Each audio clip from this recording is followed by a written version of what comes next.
The champagne glass slipped from my hand and shattered against the floor, scattering shards of crystal like fractured starlight. My fingers shook, not from rage, but from the cold certainty that had been creeping closer each day. The dining room glowed softly under the candles I had lit for our 5th anniversary. Rose is her favorite.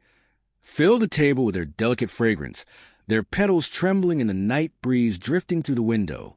Yet across from me, the chair meant for her sat empty. Her message still burned across my mind. Sorry, babe. Last-minute dinner with Mark. Can't miss it. Love you. The words cut sharper than glass, stripping away the last remnants of denial.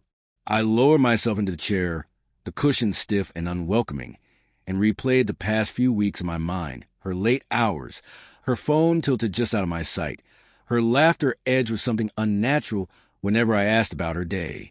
I had told myself she was just tired, pressured by her new position under Mark, her charming boss who seemed to linger everywhere she went. But as the clock moved beyond 8, the truth pressed on me like a weight I could no longer ignore. I poured another drink, the fizz hissing like a whispered accusation, and glanced at the meal I had worked so carefully on, braised lamb and roasted vegetables, now cooling into something unappetizing. A buzz from my phone sent my heart leaping, but it wasn't her. It was a photo she had just posted. Sarah, dressed in a black gown I didn't recognize, laughing beside Mark at a candlelit table. His hand rested on her shoulder, his smile too close, too familiar. The nausea came first, then the fury. I wanted to call to demand answers, but the words I rehearsed sounded weak, like begging. Instead, I scrolled through her feed, each post a breadcrumb I refused to follow until now. Coffee with him late at night, a company retreat where she came back glowing, claiming exhaustion. The signs had always been there. I had simply chosen not to see them. I moved to the window, the city below sprawling and bright, oblivious to the storm inside me. I thought back to the night we moved in, Sarah twirling barefoot across the empty floor, her laughter echoing against bare walls. We had promised forever, but forever had turned fragile, dissolving beneath her choices. The doorbell jolted me.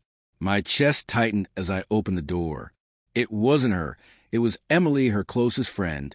Her face was pale, her eyes heavy with guilt. "James," she whispered, clutching her bag. I didn't know if I should come. "What happened?" I asked, though my throat threatened to close. "I saw them," she said, "at La Belle. It wasn't just dinner." Her voice faltered. "They were close, too close." His hand was on her thigh. She didn't move it. Her words lit a fire I couldn't smother. I closed the door behind her and paced the apartment, my thoughts spiraling. Part of me wanted to cling to the idea that Sarah still loved me, that this was just a mistake. But deep down, I knew better. I grabbed my coat and stepped out. Rain streaked the streets, neon lights blurring in the puddles. My phone buzzed again. Another message from her. "Dinner's running late. Don't wait up." The casual dismissal stung more than anything. I typed a reply I won't, but erased it. Words no longer mattered. I wandered aimlessly until I found myself outside La Belle, the glow of the restaurant cutting through the rain. I didn't enter. From across the street, I watched him at a small table, leaning in close, her hand brushing his. The sight hollowed me. Every instinct screamed to burst in, to break apart their perfect illusion. But I didn't. Pride, or maybe fear, kept me rooted.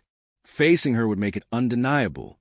So I turned back, soaked and heavy, but clear in my decision. At the apartment, I packed a bag, scribbled a note, and left it on the table. "You chose him. I'm choosing me." No signature was needed. She would know. As the elevator doors slid shut, 5 years of memories weighed on me. But strangely, so did relief. I wasn't running. I was stepping away from her lies and towards something unknown but mine. I imagined her walking into the apartment later. Candles burned down, dinner cold, my note waiting like a quiet detonation. She would feel the silence. She would feel the absence. And that would be enough. I stepped into the rain, the city pulsing with possibility, and disappeared into the night.